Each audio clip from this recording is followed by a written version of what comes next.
I got divorced from my wife after 18 years of marriage. The reason was her affair. When I found out about my wife's affair, I couldn't believe it, and it was quite a shock. But at the same time, I felt it was inevitable. That's because my wife and I were mismatched. My wife, who is the same age as me, is beautiful, capable at her job, and earned more than I did. She must have grown tired of me, who never really get promoted in my career. Especially if I were to get laid off. Many companies are resorting to layoffs in this economy. Turn on the television, and it's all gloomy news. There were talks every week at the company meetings about our difficult financial situation. Yet, I lacked a sense of crisis and felt it was someone else's problem. Then one day, my boss asked me to come to the conference room. What's it about? Did I mess something up? Or is it about starting a new project? Thinking casually like that, I knocked the door at the conference room. My boss pointed to a sofa with an expressionless face and said simply, "Sit there." It was a layoff notice for me. "You know our company is struggling, right?" "Yes. So, we've decided to make significant staff cuts. You're on the list." "What? Why me? I don't understand. Why me?" I confronted him in a panic. "You're young, so you'll have an advantage in finding a new job. Most of our employees are much older. It'll be tough for them to find work now. Just be prepared." "Wait a minute, please."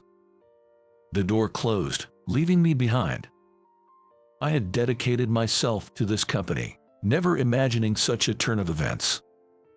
I couldn't accept it, nor could I agree with it. Why me?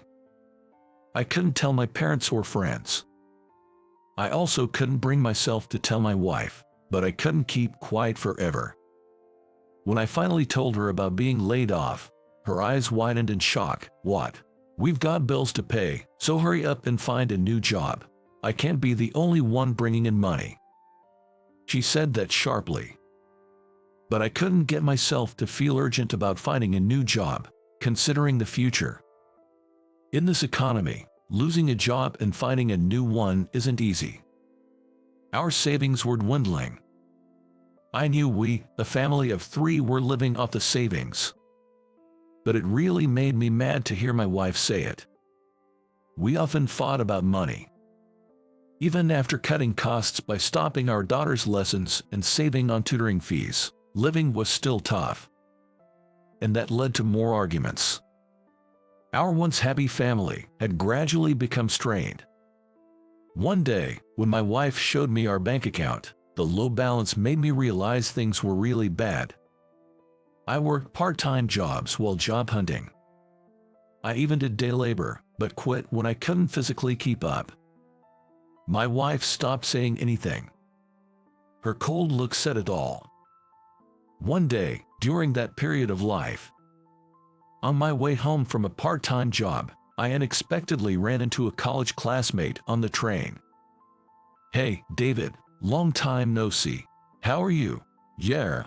After chatting, we ended up going for drinks. I didn't want anyone to know my situation.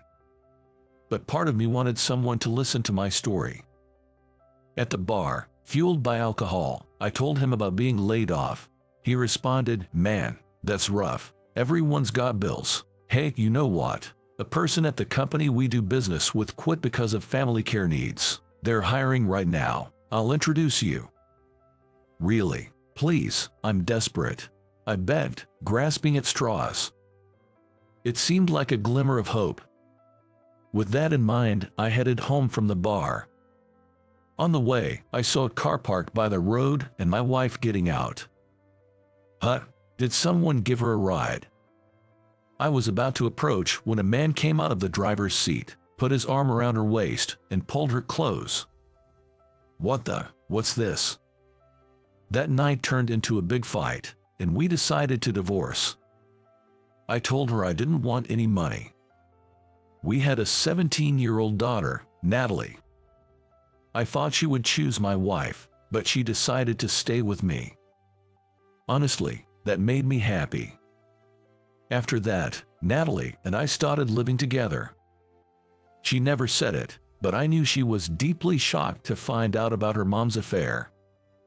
Every time I saw her crying alone in her room, saying why did she betray us, I felt an overwhelming sense of guilt for not being a better father.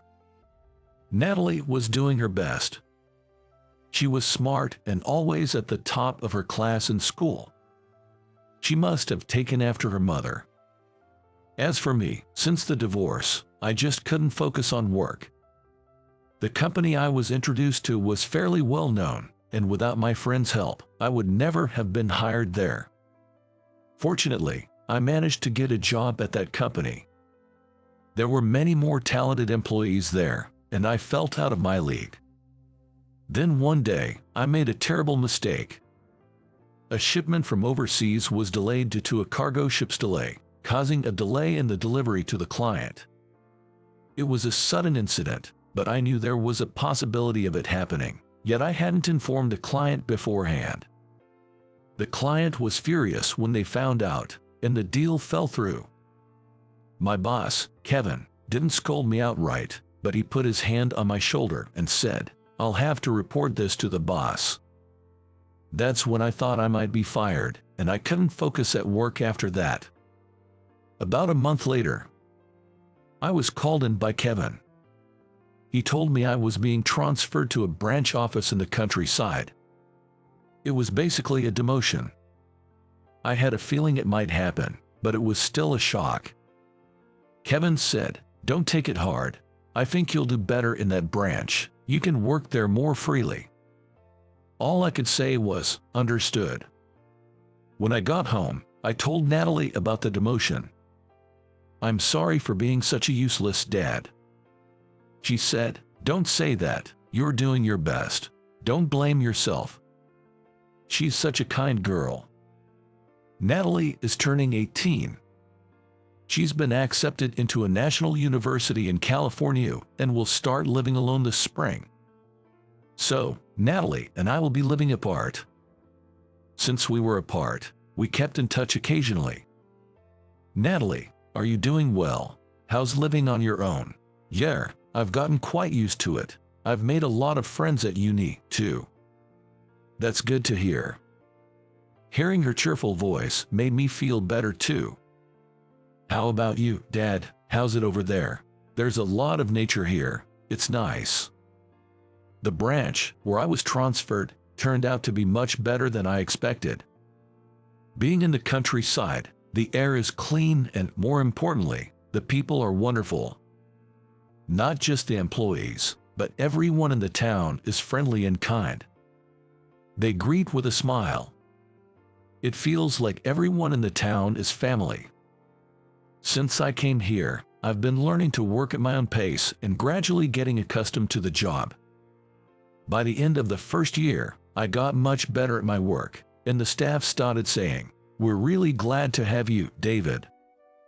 It was fulfilling to feel appreciated and useful. I tried to contact Natalie at least once a month. Or rather, she would regularly call me. "You've changed a lot, Dad. You seem so much more alive now," she told me. Even after starting university, she worked hard and always stayed at the top of her class. She really did well. One day, I casually asked her, "Have you decided on a job yet?" She replied mischievously, "I have, but I'm not telling you yet." Though I was quite curious, I just said, "Okay," and didn't press further. After that, I worked hard at the branch office. Gradually, I started getting results. And incredibly, 2 years after being transferred, I was appointed as a deputy branch manager. When I told Natalie over the phone, she was as happy as if it were her own achievement. When she was in her 4th year of college, she shared some news. She had got a job. When I said, "Congratulations," she giggled over the phone. "Is something funny? You'll understand soon," she laughed. A few months later, I was told to return to the headquarters. I was a bit surprised, thinking I would stay at the branch. Going back to headquarters meant I could see Natalie. I was about to tell her when she contacted me. Unusually, we did a video call that day. "You're coming back, right? It'll be nice to see you after so long," she said right off the bat. Huh? How did she know? Out of curiosity, I asked her why she knew, and she said something unclear like, "I knew it from hearing Dad's voice." We chatted about trivial things, and finally, she said, "I'll be waiting for you here." I replied with a smile, "Yeah, wait for me." A month after that call, I returned to the headquarters. It was sad to leave the branch office colleagues and the friendly neighbors who had been so kind to me. Everyone said warmly, "Come visit us anytime." Divorce, layoffs, job changes, and demotion. A lot had happened in a short period, but my time here had refreshed me. I truly felt that being demoted turned a good thing. Then, I boarded the express train and headed to the headquarters. That was a long journey. As I arrived in front of the company and took a moment to rest, my cell phone rang. It was from the company. Were they worried because I was late? "Hello, hello." As soon as I answered the phone, I heard a young woman's voice on the other end. "Hello, welcome back. There's something to hand over to you. Could you please stop by the reception?" she said. Was it someone from HR? The voice sounded familiar, but I couldn't recognize who it was. And what could the reception possibly have to give me? Full of questions, I headed to the reception anyway. There was a young woman sitting there. She looked down, and her face was not visible. "Good afternoon. I'm David. I received a call from you just now," I said to her. Then she looked up, smiling broadly, and said, "Welcome back." At that moment, "What?" I exclaimed in surprise. It was Natalie sitting in front of me. Her name tag read Natalie Brooks. Astonished, I watched as she giggled and said, "I've been working here since this spring." Come to think of it, I hadn't asked her which company she had decided to work for.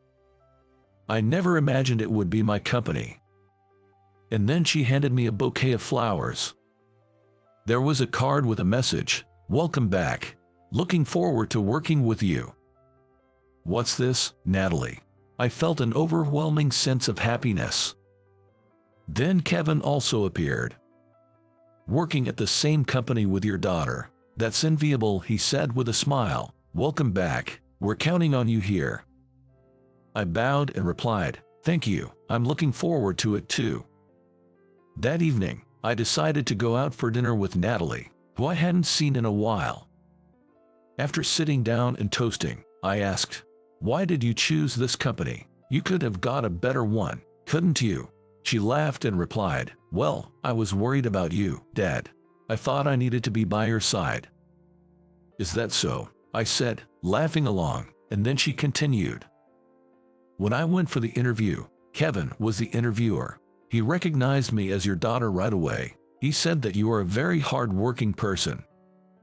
I also learned this from her story. Kevin didn't intend to demote me. He sent me to the countryside branch, meaning for me to take a little break and enjoy the relaxed rural life.